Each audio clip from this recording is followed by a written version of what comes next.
আজ ১৬ই ডিসেম্বর মহান বিজয় দিবস। বাঙালি জাতির জীবনের অবিস্মরণীয় গৌরবময় একটি দিন, বাঙালি জাতির আত্মপরিচয় লাভের দিন।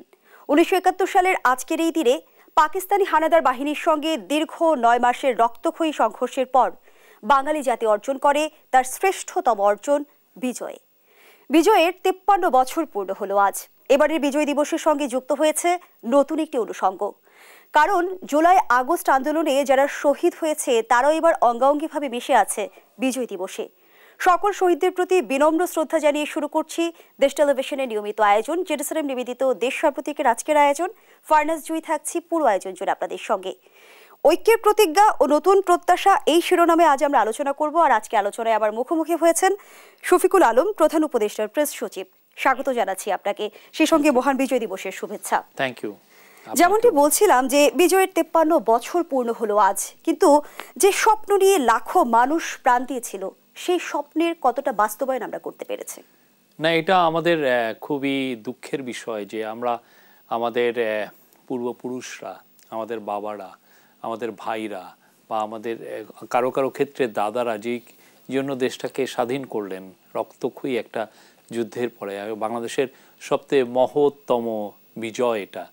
তো সেই জায়গাটা সেই বিজয়টাকে আমরা ধরে রাখতে পারিনি। আমরা যেই বাংলাদেশকে নির্মাণ করা উচিত ছিল সেটা আমরা করতে পারিনি। আমাদের পলিটিক্যাল যে ফেইলুর সেটা তো চিন্তা করা যায় না।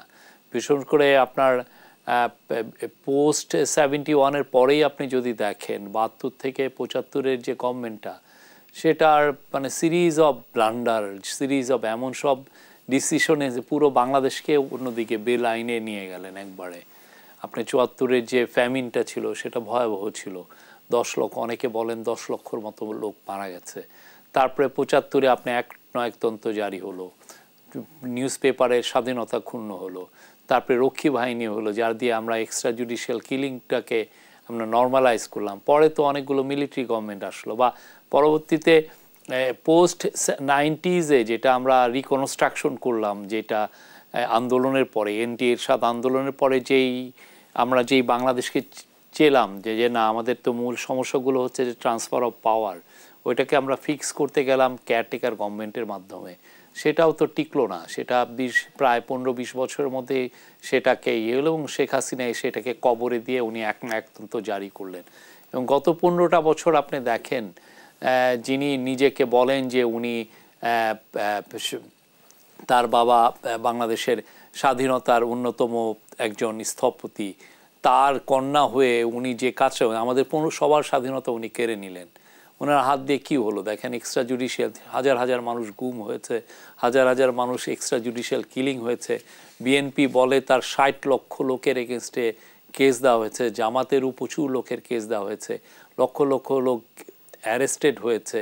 এবং আপনি কি চুরি যেটা ডক্টর দেবপ্রিয় ওনার একটা চোরতন্ত্র উনি জারি করলেন। তো আমরা 53 বছরে আমাদের পুরোটাই একটা বঞ্চনার ইতিহাস। সেই জায়গায় এসে আমাদের ইয়াংরা, আমাদের স্টুডেন্টরা, তারা তাদের হাতে তাদের ফিউচারটাকে নিয়ন্ত্রণে নিল। এবং জুলাই আগস্টে আপনি দেখেন কি মহত্তম একটা আন্দোলন, পুরো পৃথিবী অবাক করে তাকিয়েছিল যে বাংলাদেশ কি কি মহত্তম একটা আন্দোলন হলো। এটা একটা বাংলাদেশের জন্য একটা রিনিউয়াল, একটা নতুন বাংলাদেশ করার স্বপ্নে আমরা আবার উজ্জীবিত হলাম। আমরা 71-এ যেমনটি দেখেছি যে আমাদের বিদেশি শক্তি এবং তাদের এদেশীয় দোসরদের সঙ্গে যুদ্ধ করতে হয়েছে, কিন্তু 24-এ লড়াইটা কিন্তু একেবারে ভিন্ন প্রেক্ষাপটে আমাদের লড়াই চালিয়ে যেতে হয়েছে।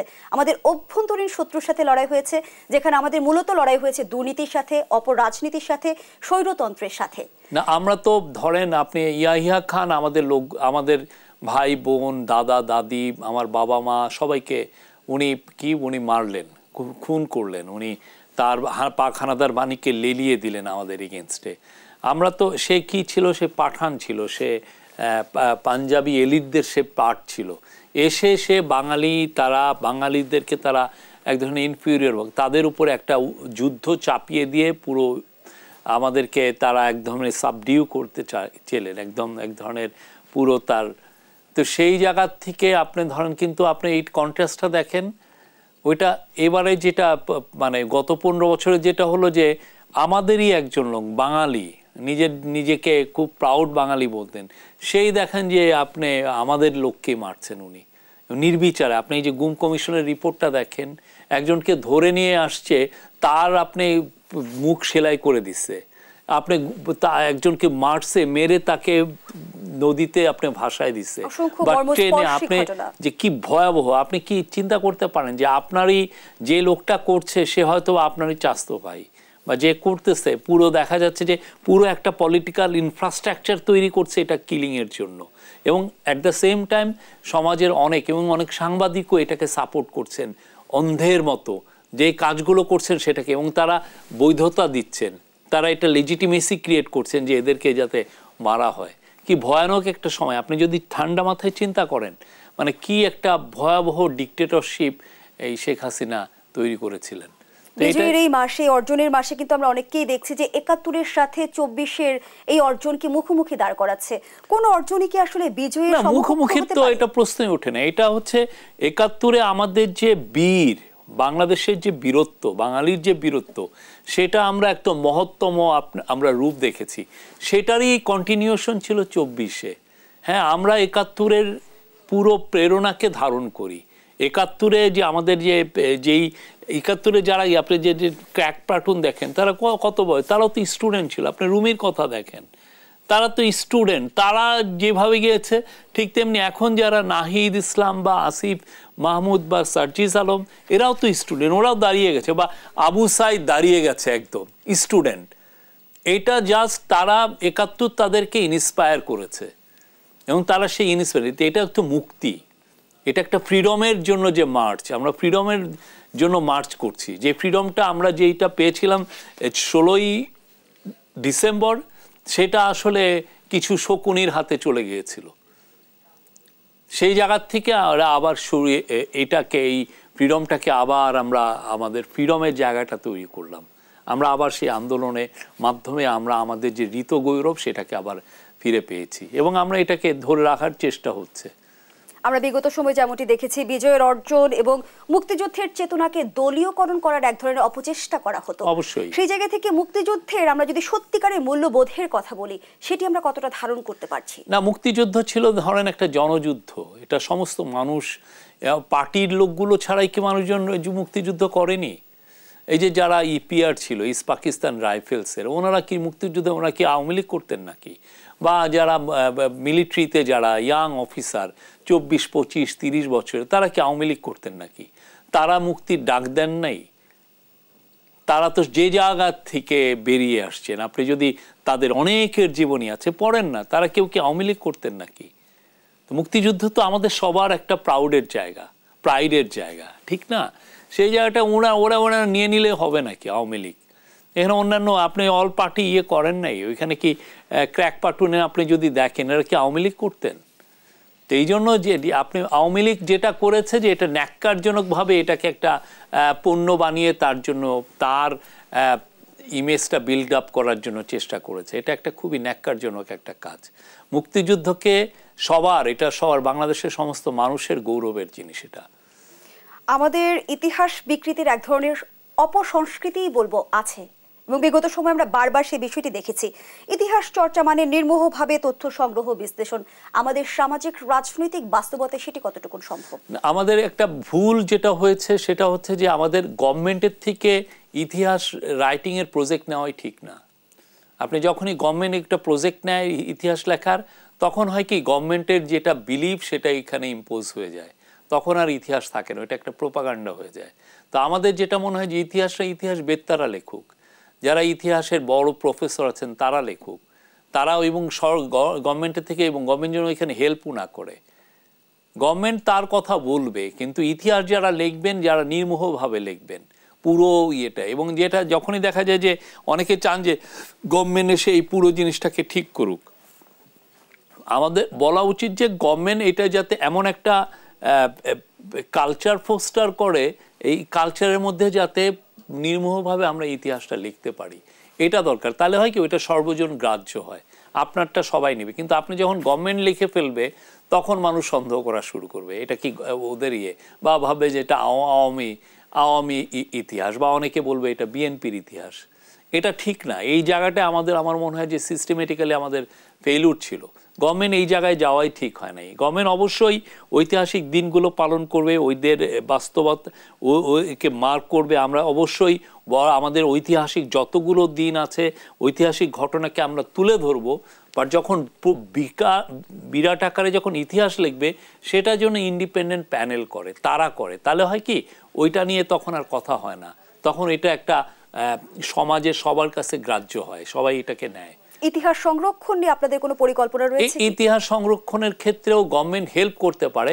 এই জায়গাটাও আমার মনে হয় যে অনেক বেশি private charity, private think tank, private ইতিহাস নিয়ে যারা কাজ করছেন তারা এই কাজ করে। অবশ্যই আমরা তো অবশ্যই আমাদের কাজের যেগুলো কাজ আছে, যেমন আর্কিওলজিক্যাল ইনস্টিটিউট করে, বা কিছু কিছু জিনিস গভর্নমেন্টের লাগে, যেমন ধরেন জেনোসাইডের যেগুলো চার্জ আসছে সেগুলো নিয়ে ইনভেস্টিগেট। অবশ্যই পুরো যেই মেকানিজম, এটা গভর্নমেন্ট লাগবে, বা যেগুলোর ক্ষেত্রে ক্রাইম হয়েছে সেগুলো প্রত্যেকটা জিনিস গভর্নমেন্ট এগুলো ইনভেস্টিগেট করবে, এটা গভর্নমেন্টের দায়িত্ব। কিন্তু ইতিহাস লেখার কথা আমি বলছি, ইতিহাস লেখাটা আমার মনে হয় যে এটা প্রাইভেট গ্রুপগুলো গবেষণা নির্ভর ওইটা বেটার, ওইটার অ্যাকসেপ্টেবিলিটি থাকে বেশি। বাঙালি জাতি কিন্তু বারবারই ঐক্যবদ্ধ শক্তি দিয়ে ইতিহাস বদলে দিয়েছে, এবং 24-এর গণঅভ্যুত্থান সেটি আরো একবার প্রমাণ করেছে। গণঅভ্যুত্থানের ঠিক 4 মাস পরে এসে আমরা কতটা ঐক্যবদ্ধ আপনি দেখেছেন তো, এই যে কিছুদিন আগে যখন সাইফুল ইসলাম আলী লয়ার, ওনাকে যখন খুন করা হলো, আপনি জানেন চিন্ময় কৃষ্ণ দাসের যে অনুসারীরা তাকে নির্মমভাবে হত্যা করেছে। আপনি তখন দেখেছেন যে বাঙালির মানুষের সবাই ঐক্যবদ্ধ হয়ে সবাই যে মেসেজটা পাঠিয়েছেন যে না, আমাদের শান্ত থাকতে হবে, আমরা এমন কোনো কাজ করব না যার জন্য বাইরে আমাদের ব্যাপারে একটা নেগেটিভ ইমেজ তৈরি হয়। তারপরে দেখেন আমরা প্রফেসর ইউনূসের নেতৃত্বে অল পার্টি মিটিং হলো, এবং অল ফেইথ লিডারদের সাথে মিটিং হলো, এবং যে মেসেজটা গিয়েছে তাতে তো পরিষ্কার যে আমরা সবাই ইউনাইটেড আছি। পুরো আমাদের গোলটা ঠিক যে আমরা রাষ্ট্রকে মেরামত করব, এবং রাষ্ট্রকে পুরো দেশকে আমরা একটা ফ্রি ফেয়ার পার্টিসিপেটরি ইলেকশনের দিকে নিয়ে যাব, পরিপূর্ণ ভালোভাবে আমরা সংস্কার করে।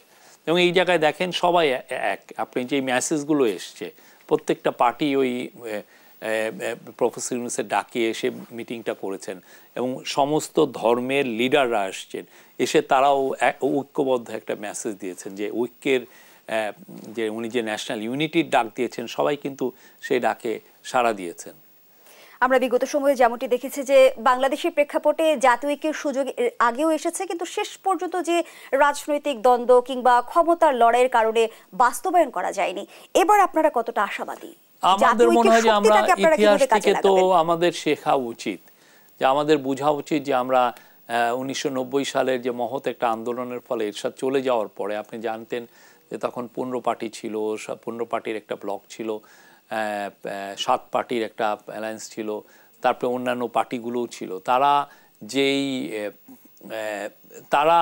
যে কাজটা, যেই সংস্কারগুলো এনেছিলেন, এটা কিছুদিন পরে আর টিকে নেয়, কয়েক বছর পরে। তো ওই সময় আমরা যে ভুলগুলো করেছি, হ্যাঁ, যার ফলে আপনি দেখেন এই কেয়ারটেকার সিস্টেমটাই টিকলো না, বা এটাকে জোর করে কবরে ঢুকিয়ে দেওয়া হলো, এটাকে এক ধরনের জোর করে। তো আমরা ওই ভুলগুলো যাতে রিপিট না করি এবারে, সেই ব্যাপারে প্রত্যেকটা পার্টি কিন্তু যথেষ্ট ওয়াকিবহাল, তারা এটা নিয়ে সজাগ আছেন। আমরা আশা করছি যে পলিটিক্যাল পার্টি সোফার তো দেখছেন সবাই রেসপন্সিবলি অ্যাক্ট করছেন, সবাই অবশ্যই তারা তাদের যাদের অনুসারী, তাদের যে সাপোর্টার, তাদেরকে উদ্বুদ্ধ করার জন্য অনেক কথা বলেন, কিন্তু আমি দেখেছি যে একটা কোহেরেন্ট একটা মেসেজ সবাই দিচ্ছেন যে না, আমরা এই কাজগুলো করতে হবে, এই জায়গাগুলো আমাদের ওয়ার্ক করার যথেষ্ট সুযোগ আছে, এই রিফর্মগুলো করতে হবে। এবং তারা জানেন যে তাদের যে মেসেজটা, স্টুডেন্ট লেড যে মুভমেন্টটা হলো, যেই গণ অভ্যুত্থান হলো, সেই মেসেজগুলো ওনারা পেয়েছেন। ওরাও যোগ ছিলেন এই আন্দোলনে, বাট তাদের কাছ থেকে মেসেজ কিন্তু ইয়াং ছেলেরা বা ওয়ার্কাররা বা জনতা যেই রাস্তার থেকে যে মেসেজটা দিয়েছে, বা দেয়ালে দেয়ালে যে লেখনির মাধ্যমে যে মেসেজ, এটা আমাদের পলিটিক্যাল পার্টিগুলো তো পেয়েছেন, সে অনুযায়ী তারা কাজও করছেন। অন্তর্বর্তী সরকার আমরা জানি অরাজনৈতিক সরকার এবং বিশেষ পরিস্থিতিতে এই সরকার দায়িত্ব গ্রহণ করেছে, কিন্তু বারবারই আমরা দেখছি অন্তর্বর্তী সরকার রাজনৈতিক বিতর্কের মুখোমুখি হচ্ছে। সেটি কেন, সেই প্রশ্ন আমি আপনার কাছে রেখে যাচ্ছি। একটা বিরতির সময় হয়েছে। দর্শক, জেরুজালেম নিবেদিত দেশ সাম্প্রতিকের এই পর্যায়ে একটা বিরতি নিচ্ছি, সাথেই থাকুন।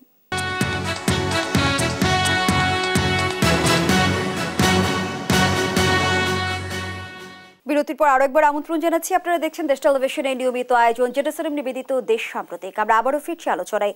জনাব শফিকুল আলম জি, আলোচনায় আমরা ছিলাম অরাজনৈতিক অন্তর্বর্তী সরকার কেন বারবার রাজনৈতিক বিতর্কের শিকার হচ্ছে।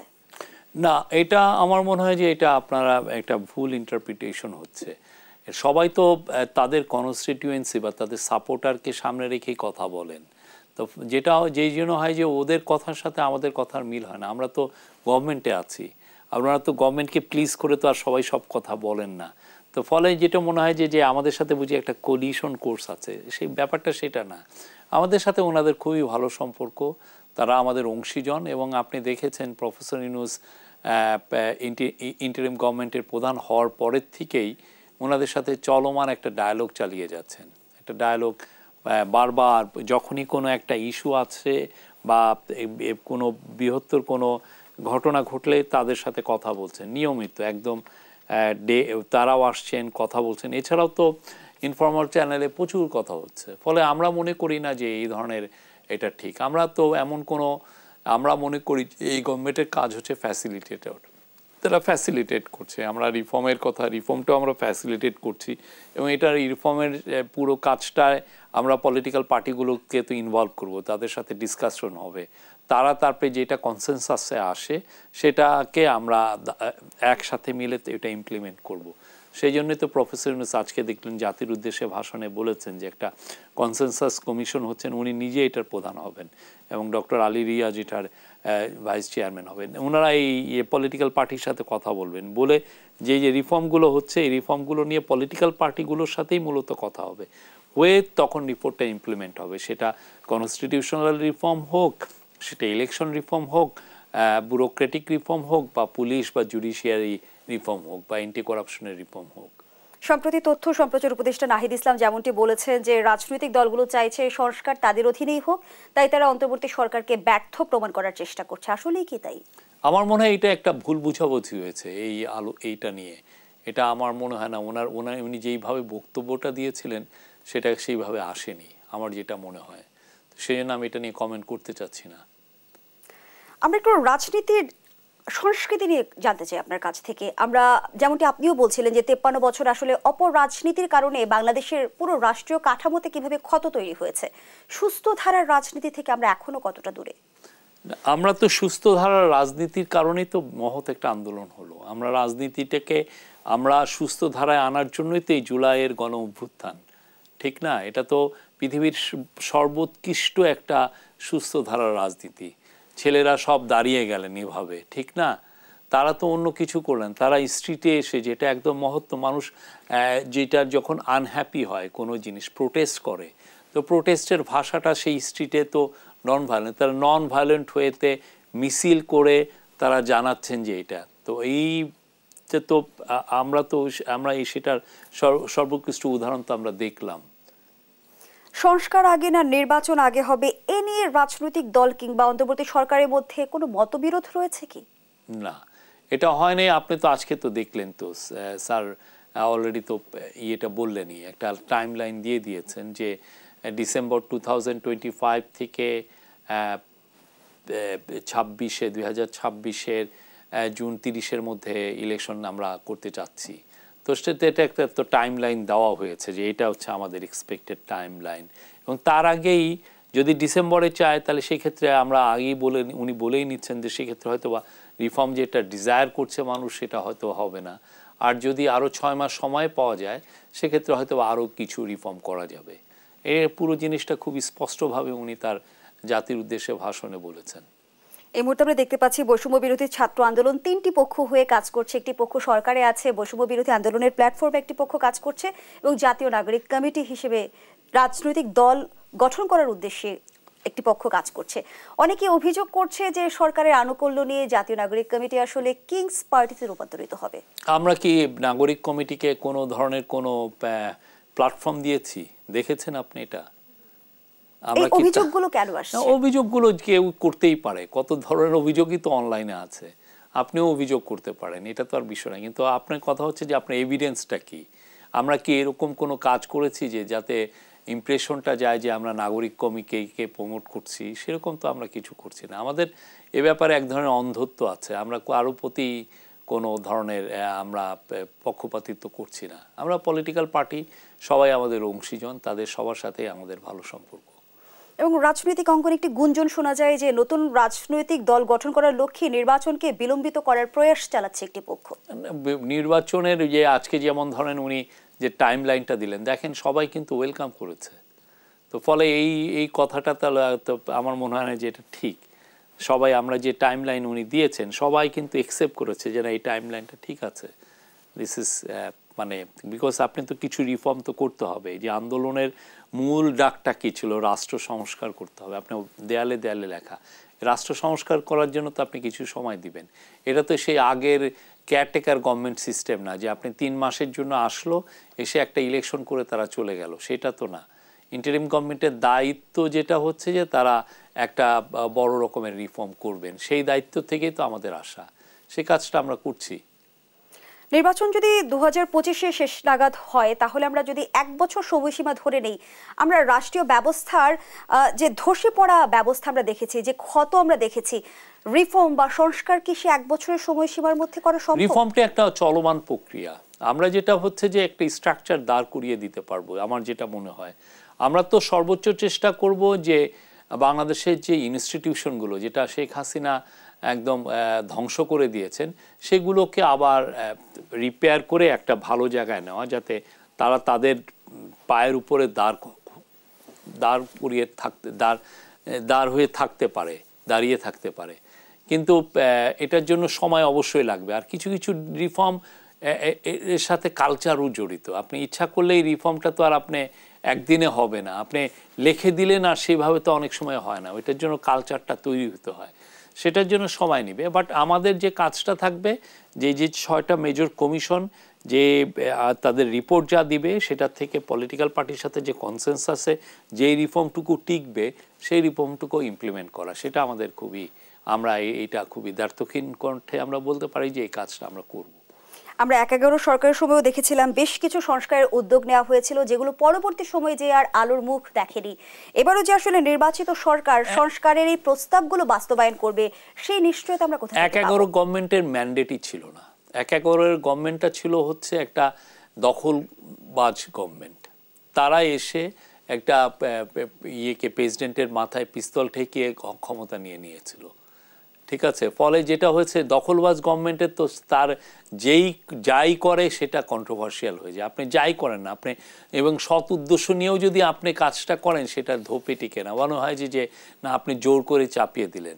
আর এই গভর্নমেন্টটা তো কোনো জোর করিয়ে মানে দখলবাজ গভর্নমেন্ট না। এটা হচ্ছে যে বাংলাদেশের একটা মহৎতম গণ অভ্যুত্থানের গভর্নমেন্ট। পুরো বাংলাদেশের মানুষের ডিজায়ারটা এই গভর্নমেন্টে রিফ্লেক্টেড হচ্ছে। তো সেই গভর্নমেন্ট অবশ্যই আমরা যেটা করব সেটা সবার কাছে যাবে এবং সবাই অ্যাকসেপ্ট করবে, আমরা আশা করছি। কেননা আমরা তো আমরা জনগণের গভর্নমেন্ট। অনেকে আপনি বলতে পারেন এটা নির্বাচনে যে গভর্নমেন্ট আসে তার চেয়েও আমাদের ম্যান্ডেটটা বেশি। এই জন্য যেন সমস্ত যারা আন্দোলন করলেন, সবার গভর্নমেন্ট, সবাই আমাদেরকে অ্যাকসেপ্ট করেছে, এমব্রেস করেছেন। তো ফলে আমাদের আমরা যেটা দিয়ে যাব সেটা সবাই নেবেন। একদিকে যখন প্রধান উপদেষ্টার জাতীয় ঐক্যের উদ্যোগের বিষয়ে আলোচনা চলছে, তখন রাজনৈতিক অঙ্গনে কথা শোনা যাচ্ছে জাতীয় সরকার গঠন হতে পারে। এর সম্ভাবনা আসলে কতটুকু, আমি প্রশ্নটি আপনার কাছে রাখছি। আবারও বিরতির সময় হয়েছে। দর্শক, জেরুজালেম নিবেদিত দেশ সাম্প্রতিকের এই পর্যায়ে আবারও বিরতিতে যাচ্ছি, সাথেই থাকুন।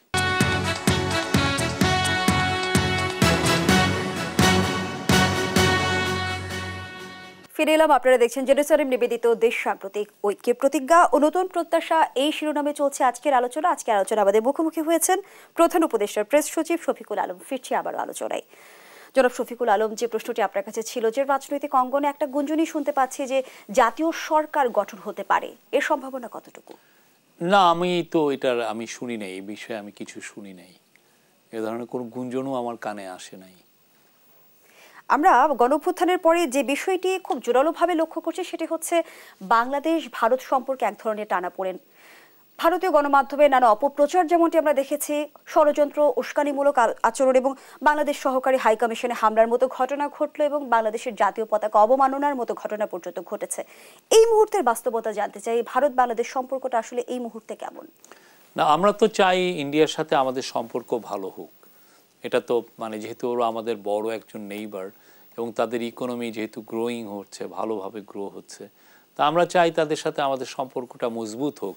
কিন্তু আমরা একটা জিনিস বারবার বলছি, এই সম্পর্কটা হতে হবে ইকুইটি, ফেয়ারনেস এবং রেসপেক্টের ভিত্তিতে, সমতা, ন্যায্যতা এবং মর্যাদার ভিত্তিতে।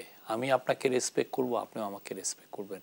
আমাদের পিপলের যেটা আশা আকাঙ্ক্ষাকে আপনি রেসপেক্ট করবেন, সেইটার ভিত্তিতে। অবশ্যই আমরা, ইন্ডিয়া এখন অনেক বড় ইকোনমি, ইন্ডিয়া সে আগের জায়গা তো নাই। আমরা চাই যে ইন্ডিয়ার সাথে আমাদের ইকোনমিক কোঅপারেশন বাড়ুক।